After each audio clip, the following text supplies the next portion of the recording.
I'd like to, first of all, to thank the U.S. government and the organizer for inviting the Organization Islamic Conference to participate in this workshop.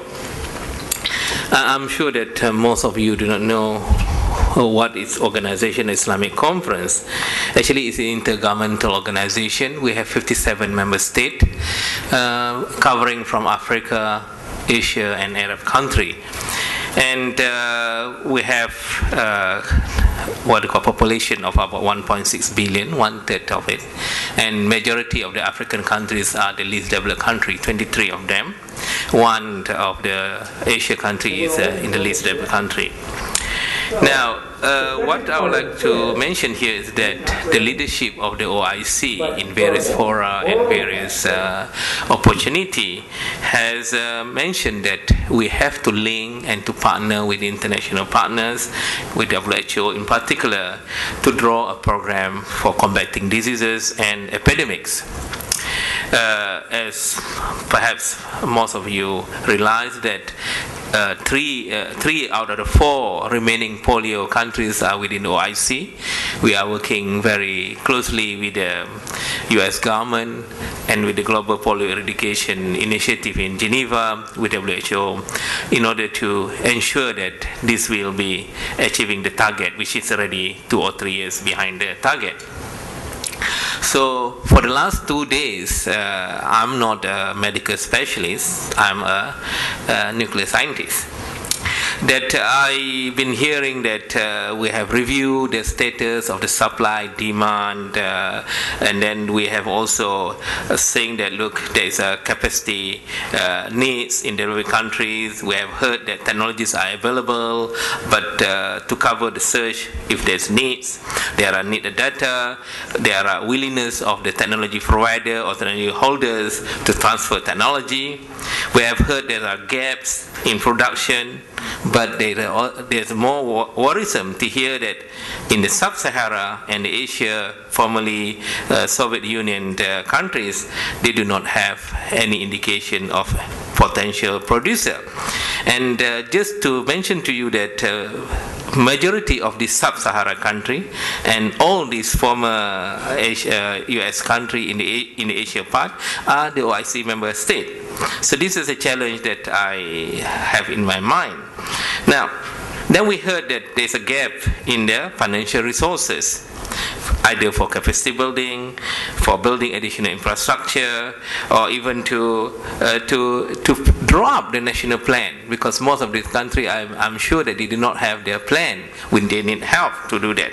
Now, here we have with us today Ambassador Lange. His CV is with you, but to me, he is the most experienced person since has been posted in various of these countries, in particular in the African region, and being served as ambassador at large for special representative of avian and pandemic influenza in the State Department. I think that he can share with us what is his strategy from the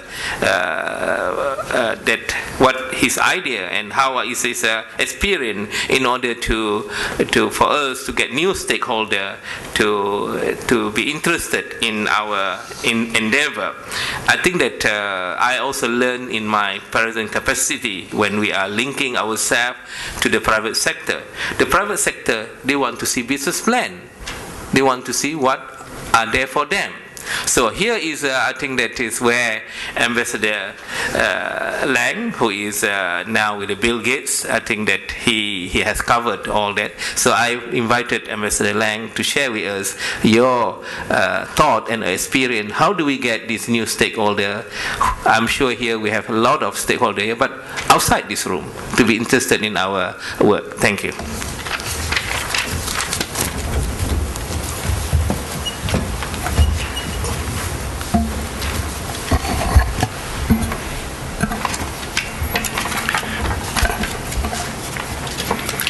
Thank you very much, Doctor. I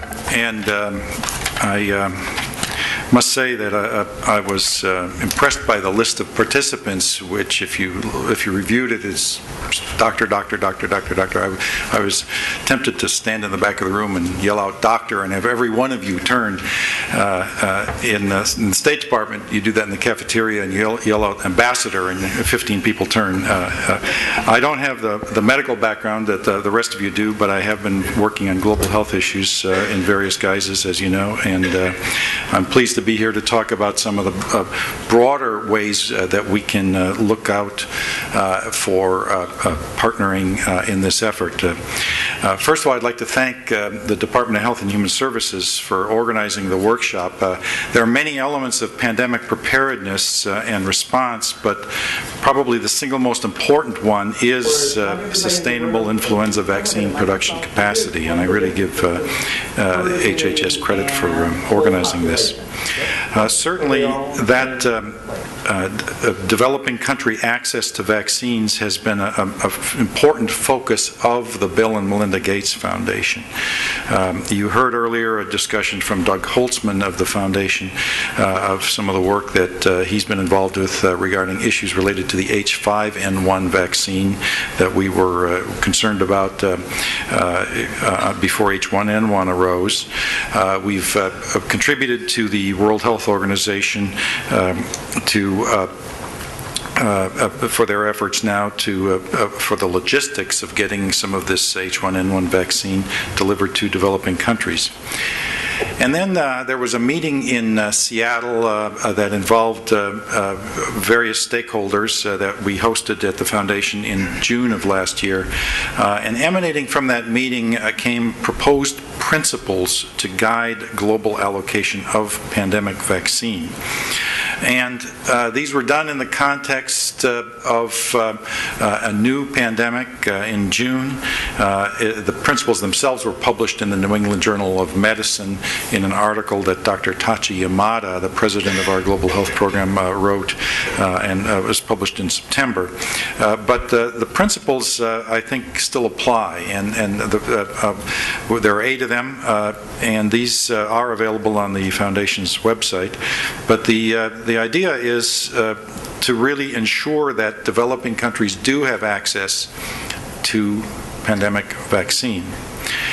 We commended the governments that contributed up to 10% of their vaccine to WHO to developing countries. And in many ways, when you look at that contribution, it really sets a precedent, and it sets an expectation. Thankfully, this ended up being a mild to moderate pandemic, but if there's a more severe pandemic, I think the countries that have been that are donor governments, as they say, that have been able to contribute, should be positioning themselves not only during that next pandemic, but in advance, to make similar contributions in the future.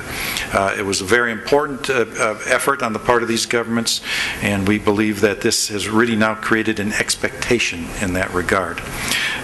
It's something that we are hopeful will in the future be put in force in a very systematic way. For those of us, such as myself, who are engaged in the negotiations at the Intergovernmental Meeting on Pandemic Influenza Preparedness at WHO, the idea of having virus sharing and benefit sharing resolved in a way that is acceptable to all member states of WHO still may be a bit of a far-off dream. And certainly, while there may not be a legal requirement for such contributions, we certainly hope that there will be such contributions in the future, even in a more severe pandemic. I'd like also to mention what I had raised briefly yesterday. As you recall, yesterday we discussed the importance of regulatory support. And at that point, I mentioned the work that we are doing in the Bill and Melinda Gates Foundation with the new Partnership for African Development, NEPAD. They work with the African Union and with the regional economic communities in Africa. concern, and you're aware of this from some of the previous discussions, is that there is a low regulatory capacity, and it exists in other continents, but certainly in Africa, and this hinders access to vaccines because you are in a situation where there is slow uptake and limited coverage of new vaccines. We were just discussing rotavirus, pneumococcal vaccine, and other new vaccines. There are many complex issues out there, but one of them to really overcome these hurdles is the regulatory one, where you have over 50 different regulatory bodies, national regulatory authorities on the continent of Africa. This really, the bottom line, of course, is saving lives, and based on various analyses, there are millions of deaths could be averted if vaccines, the uptake of vaccines was quicker in countries in Africa and really more on a par with the way it is in the developed world. This is not an easy effort. It involves governments and responsibilities, and it's not easy for a national regulatory authority to cede its responsibility. It involves, at times, WHO's pre-qualification process, and we're working very closely with WHO on this as we support NEPAD's efforts. The goals are, in the end, to save lives, but it's certainly to reduce the registration component as a factor in delaying the introduction of these vaccines. It's a long-term effort. We know that this won't happen quickly because you're dealing with a complexity of countries, regional economic communities, the African Union itself, etc. But it's an effort that we have been supporting NEPAD on, and they are working with the various regional economic communities. Some are a little ahead of others in terms of working on this because it's a situation where they have some overlapping membership.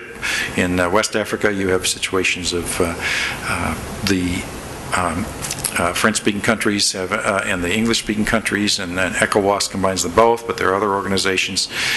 It's not an easy process, and it's a long-term process, but the goal is so important, and the potential impact of this is so great that we are embarked on this, and we are supporting the different organizations.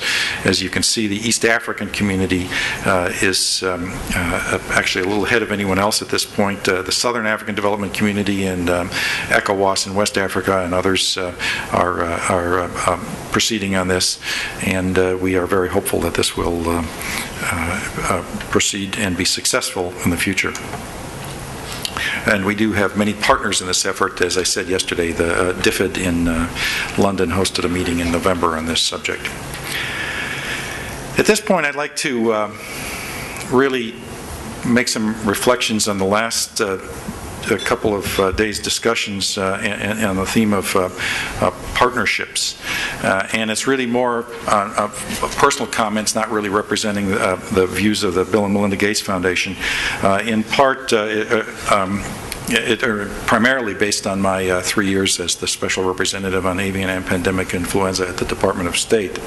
And back to the theme of doctors versus ambassadors, the Department of State was the lead and tasked with coordinating the U.S. government's international engagement on avian and pandemic influenza. That was based on the U.S. National Strategy on Pandemic Influenza that was produced in November of 2005 and the implementation plan in May of 2006. So why was it the Department of State, not the Department of Health and Human Services? Well, it's because pandemic preparations involved every element of the U.S. government. And I'll talk a little bit more about that later. And it's also because the immediate concern at the time, H5N1, was in poultry primarily. It was an animal health concern. A small number of humans became infected by it. You had to get really close to that chicken to become infected. But the concern was for the possible mutation, and that concern still exists.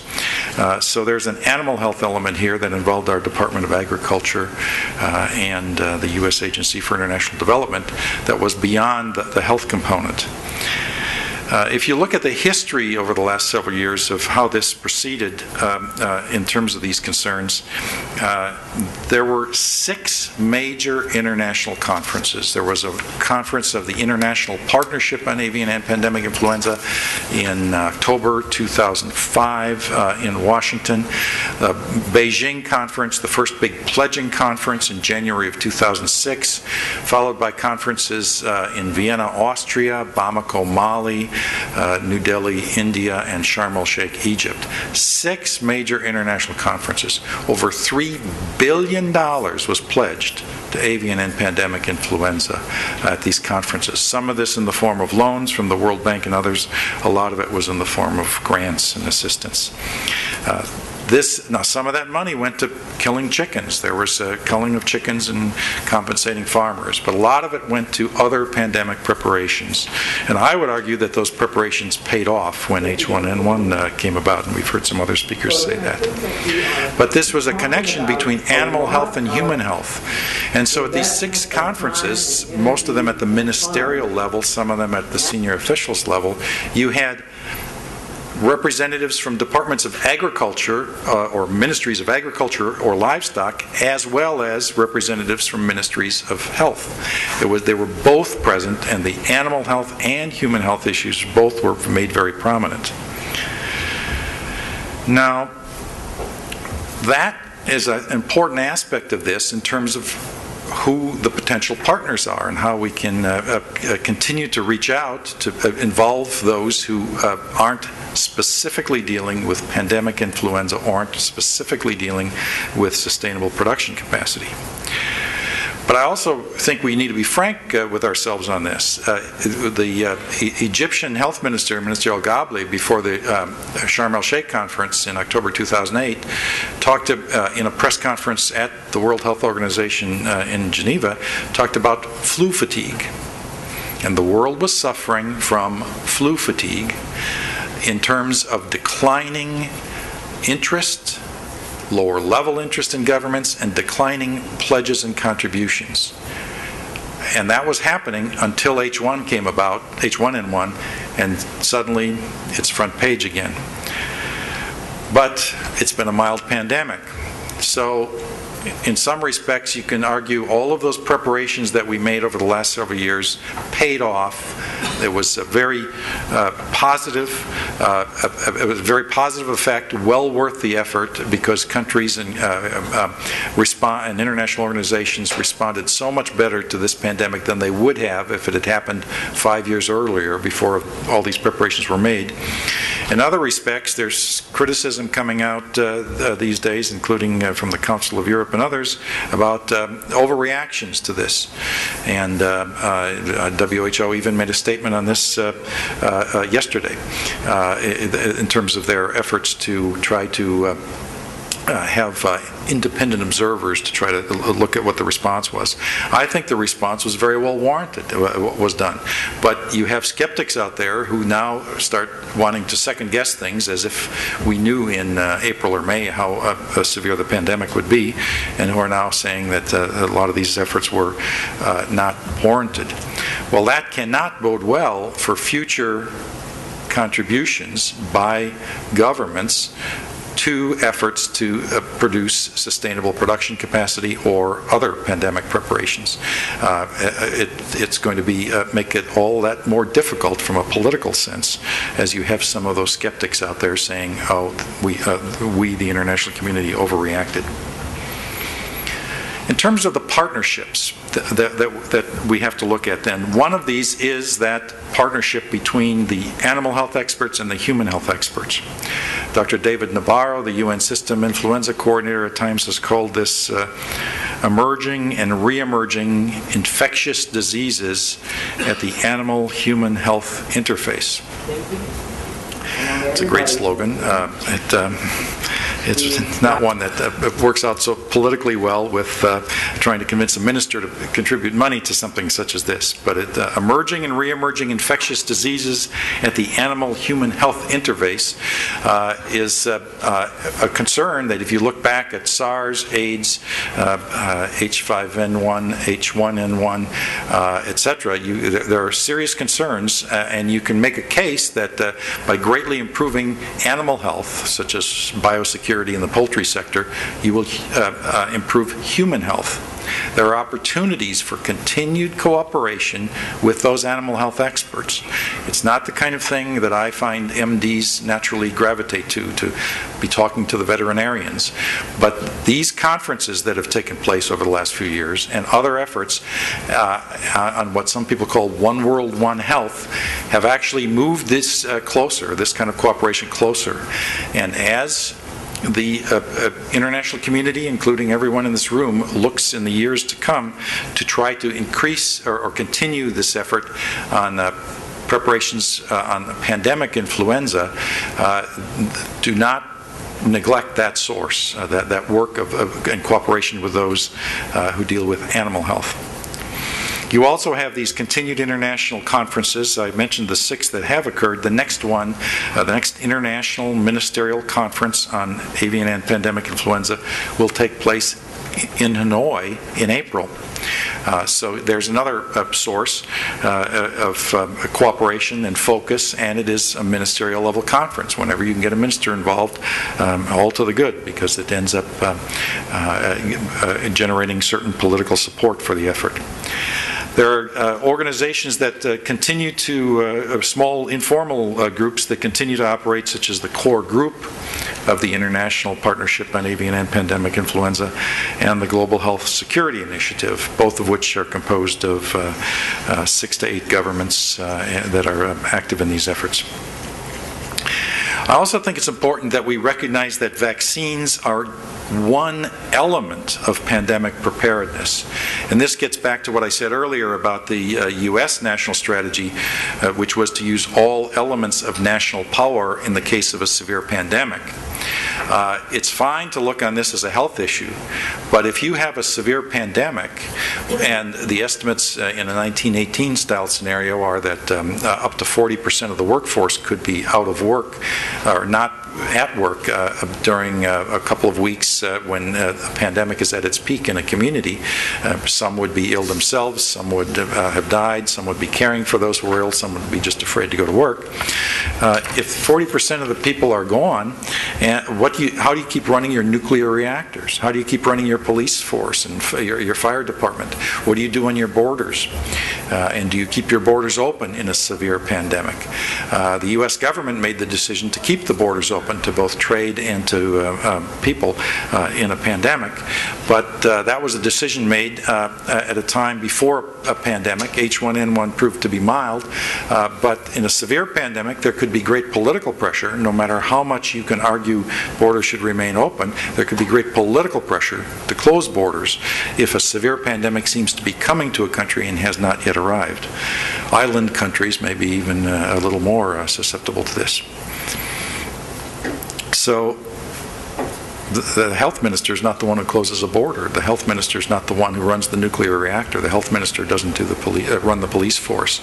These really involve many other ministries, many other agencies and departments of governments. And they need to continue to be involved in pandemic preparations. We can't let this effort of the last several years to prepare for a possible pandemic wither away because the first pandemic that occurred after the preparations were made turned out to be mild. We don't know when we'll get another 1918 style scenario. And this involves lots of efforts. It involves community mitigation efforts. Do you close your schools? Do you not close your schools? What are the triggers to do so? Lots of efforts need to continue, and again, it's part of the approach being, don't look narrowly on this as a health issue. Realize all those broader ramifications that are involved. Why governments broadly need to be involved. The private sector needs to be involved. Different levels of government for those federal systems that have federal level and state level governments all need to be involved. On surveillance needs, there's been a lot of discussion here about the needs for more surveillance. And I must say, when Marie Polchini and Nancy Cox put up that map of where the H1N1 has been, with the countries that have had cases of H1N1 and deaths of H1N1, and you see that big white area in West Africa, and as someone who spent 2 years in living and working at the U.S. Embassy in Togo in West Africa, I don't look at that map and say, great, West Africa was spared. I look at that map and say, we need greater surveillance in West Africa. And we need it in a lot of other places. Probably every place that was white on that map needs it. I don't know about Greenland, but every place else. And it needs greater surveillance. But certainly in the poorer countries in Africa, we need that. Well, it's fine to look at this through the prism of influenza vaccine, both seasonal and pandemic. But here you have another partner, in a sense, the international health regulations. As many of you know, this came into force in June of 2007, and it's a legally binding agreement. Now, in international legal terms, I don't think they're ever going to you'll never see a health minister or prime minister before the International Court of Justice in The Hague because they didn't implement the international health regulations. There's some question about the enforcement capability of Dr. Chan as the Director General. But it still is an important element because its whole goal is to contribute to global public health security by providing a new framework for the coordination of the management of events that may constitute, and this is the magic phrase, a public health emergency of international concern, and it's intended to improve the capacity of all countries to detect, assess, notify, and respond to public health threats. And if you look at it, the way it came into force, countries had 2 years to assess their capacity and develop plans, and then 3 years after that to meet the requirements of the regulations. Now, when you look at what happened with H1N1, this probably was the first major test of those international health regulations. And they're relevant not only directly to this H1N1 pandemic that we've been dealing with, but they're also relevant to the rationale that one can use to get funds to increase surveillance assistance, to improve surveillance, because it's, yes, we're concerned about a pandemic, but it's also part of a broader awareness on the part of the international community in a legally binding instrument that this is important, and it deals with far more than pandemic influenza. So I think looking at the international health regulations also gives that just an additional justification for these efforts to improve surveillance. I don't have a magic list of other partners that one could deal with. I've mentioned a few, and I really wanted to bring out, most importantly, the need to just broaden the look on this to include those who aren't the health experts but who are affected by pandemics, especially severe pandemics, to look at it through other ways that we can try to partner. It's one thing when you have a single-minded focus on H5N1 and alarm bells are ringing all over the world, and it's January 2006 and people are converging on Beijing because everybody's worried that we're about to have 1918 all over again. It's a far different situation in 2010 from what we've been through over the last 4 or 5 years, and how we have to deal with some of those skeptics out there. And in that regard, the more we can reach out to these other partners, whether it's the animal health community, whether it's through the IHRs, whether it's through various means, the better off we all will be as we all try to maintain momentum for pandemic influenza preparedness and response, and as a major component of that, sustainable production capacity. Thank you very much.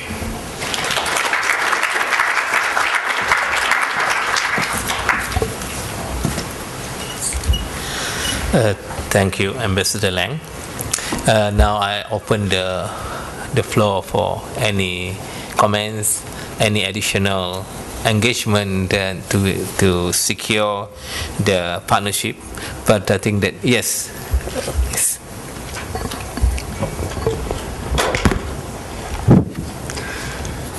Thank you for that marvelous summing up. Absolutely wonderful and right on target. I would like to begin by reintroducing myself. I'm Rob Webster, and several people have run into me in the hall and said, are you the Webster at the animal-human interface? And I want to reassure you, yes, it's the same Webster guy. He's just moved over to the vaccine antiviral BARDA group. So it's the same fellow. And I want to make a couple of comments. First on surveillance of H5N1. Nancy's slide yesterday illustrated how important surveillance is. We also note that there was no H5N1 in the Americas. And so we go back and ask why not? If it was in wild birds, why is it not here? And the surveillance has shown that it's not here, it's not in wild birds. Going back to the point of agriculture and the absence at this symposium, I think that the agricultural people are absolutely essential at this meeting when we talk about vaccines. Agricultural vaccines were used for H5N1 in several countries. They're being used in China, Indonesia, and Egypt. These have been failures. Why have they been failures? Because we don't understand enough about agricultural vaccines. The first principle of agricultural vaccines that I have fought against for years is that they are not standardized for antigen content. This is a catastrophe that we should be able to put right. And we must continue to have the agricultural folks here to put that right.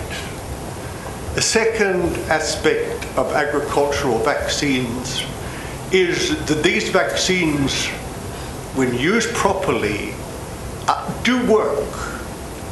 They work perfectly if you match them and if you use adjuvants.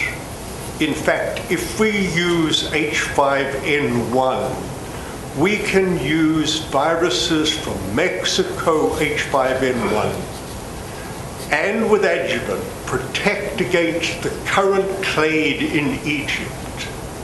So we have to understand more about adjuvants, vaccines, and encourage the agricultural folks to come on board with us and upgrade their vaccines as we continue to upgrade ours.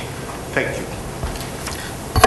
Thank you, Mr. Bob, Professor Bob Webster, perhaps. Any more comments? We have relatively 6 minutes before we hand over to Dr. Miller. Yeah, please. Thank you very much. I'm Joan Newstead and I work for the UK Department of Health. Thank you, John, for pulling all of this together. Very interesting. The points I'd like to make are that you mentioned that we have we've had the intergovernmental meetings and on the pandemic influenza preparedness framework and the virus sharing, and in fact, I mean, that will be coming up again in the near future, as you know. And I mean, I think this is where this meeting's been really helpful in bringing together the different players with the WHO and the GAP and the BOD and the other work that's going on, actually looking at how we can find that hopefully one of the long-term answers to providing vaccine production across the world. But that's a long-term answer, and as we know, there's a lot to be done before that with identifying needs and all the different stages that Daniel's mentioned. But there needs to be a shorter-term answer as well. And, you know, we need to look at that. And just to flag up, really, that's not going to be self-sufficiency in production. That is probably going to be, for the next pandemic, something like manufacturers putting aside a certain percentage of their production for the poorer countries. So we need to flag that this isn't going to be the answer in the short term. I think that's one of the points. And the other point is we heard from you that there was over $3 billion pledged at the conferences, and there's been additional money put into the gap. But I do wonder, with this being so important, whether there's an opportunity for some of that money to be shifted into this area. I mean, I don't know, the bureaucracy over this, and it's just so difficult indeed. But it does put the question mark there of whether some of that money could come into this area if we can actually show how important it is for this, as part of the virus sharing, the benefit sharing negotiations. Yeah, I think that's probably it, actually. Those are the points. Thank you. Thank you. Mr. Thank you, Joe, from an island country. No accusations that you're going to close your borders, not to worry. I think you're absolutely right that the shorter-term answer is still to be determined, but I think that this was an excellent three-day workshop, as I said earlier, but we also need some clear lessons learned exercises and some reflection in the international community in the coming months and maybe even years on what we did right and what we did wrong in response to H1N1 and what is the political climate that requires additional measures. For example, we heard how WHO is getting the vaccines to the developing countries, but at this point, is that the fastest that it could have gone? Nancy Cox, I thought, had an excellent analysis yesterday about how to save 2 weeks, and 2 weeks matters in this business in terms of the vaccine production. I would hope that WHO would undertake a similar analysis of the logistics. You have situations where a situation now where WHO has in place legally accepted documents, MOUs that it has done with each of the countries. That should facilitate things next time. People don't have to draft from scratch. They've already got that. I would hope that if you had another H1N1 style pandemic that came about a year from now, the entire global community could respond even more quickly than it did to H1N1 in the April, May, June of this past year because of practices and systems have been put in place. So some of this needs to be in a sense of, as I said, some lessons learned exercises and some real analysis. We can't let this just go on as if we don't as if, well, we did fine, let's not worry about it. We really need to analyze how to improve things along the lines of the way Nancy Cox was looking at the analysis of the vaccine and those efforts. In terms of the impact that this can have in that shorter-term answer that you're looking for on such things as the virus sharing and benefit sharing debates, I had been deeply involved in that for a lengthy period, but have not been involved since I left the U.S. government at the end of February, just in time before H1N1 came about. And so I can't really say where that will come out, but I think, I guess my personal hope is that if there are a lot of good faith efforts on the part of governments to do exactly what we're trying to do here today in terms of production capacity on a sustainable basis in developing countries, or for the benefit of developing countries, and various other efforts on pandemic preparations and response, that if those efforts continue, I would hope that that would generate the goodwill that will be required to either result in compromises that all governments can sign up to through the virus sharing and benefit sharing discussions, or at the very least have it kind of set aside for the moment so that it doesn't take such extensive time on the part of governments on something that maybe is unresolvable. Intellectual property rights concerns, for example, are probably unresolvable from my judgment in terms of the different views that member states have shown on that. So it's kind of a hope on my part, but I would that this will really move things in a positive way and generate the goodwill required. You also have some changes in governments of some of the key governments that have been involved in these negotiations, and maybe that'll have an impact also. Thank you. I'm sure that there are many other inputs and other ideas from the floor, but Dr. Miller, I thought that you are going to tell us that we have to close this session and you will take over. Is it what you're going to say? This is relevant to this discussion, and then we can move on to... Okay, go ahead. Want to thank the Ambassador Lange in terms of the discussion about expanding our partnerships and identifying new stakeholders. There's one idea that certainly agriculture is an excellent idea, and as a physician, the retrospectoscope is now much clearer in terms of how that could have been a very stimulating addition to this workshop. In addition, in preparation for H5N1. And the potential for a severe pandemic. And Ambassador Lange might be able to comment on this. There was also in the foreign policy arena, in the foreign affairs arena, in the recent years, a growing acknowledgement that being well prepared to respond to a pandemic was actually could be interpreted as a foreign policy and a national security issue, because in the face of a severe pandemic, there was likely to be social and political instability in fragile countries, social disruption, economic disruption, disruption in supply chains, even for the most developed countries given globalization. And that our investments in those areas, in preparedness, actually needed to be considered part of our national defense as well as our foreign policy. And it just occurred to me that in the United States, for example, our own Department of Defense has invested heavily in surveillance. Infectious disease surveillance and emerging infectious disease surveillance.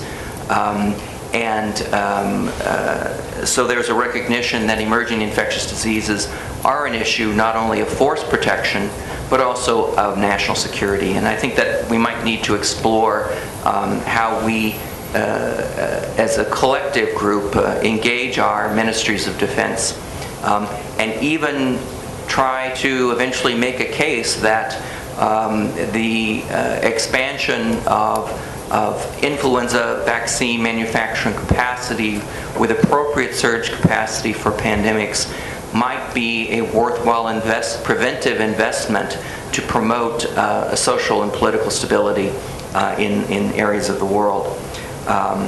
And the last comment is that, and this is a rhetorical question which I don't think we'll have a chance to get to because it's so complicated in terms of public education and education of the press, but we have not actually spoken much about the stakeholders of the ultimate consumers, those people with the arms in which we are going to be putting these vaccines, or the mouths or noses of these who will be getting these vaccines.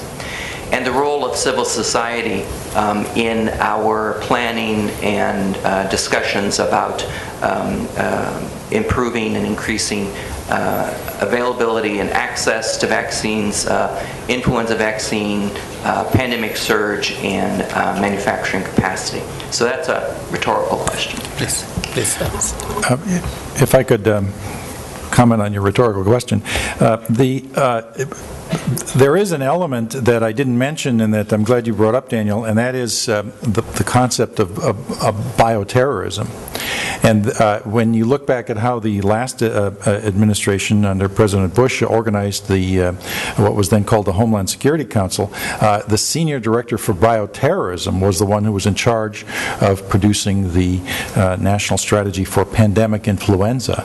And the idea being that if you are concerned about bioterrorism and the possibility of anthrax attacks and other kinds of attacks, that the same requirements to respond and to prevent and respond are needed on the pandemic influenza side, particularly in the response capabilities. That in fact, you can argue that the response capabilities for pandemic influenza are just far broader because they would involve the entire United States mainland, and it's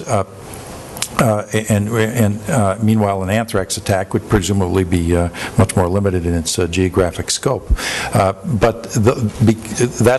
was a construct that was through the last administration, and there are elements of that in the new administration to look at the pandemic influenza, a naturally occurring pandemic, have the same people who also deal with broader bioterrorism issues from terrorists that is man-made.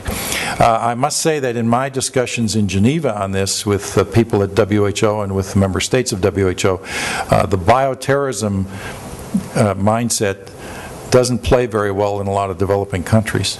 It's not the way they approach this. I found there were meanwhile countries that had been that are in the developed world that had experienced terrorist attacks understood and were very supportive and sometimes looked at it in the same way.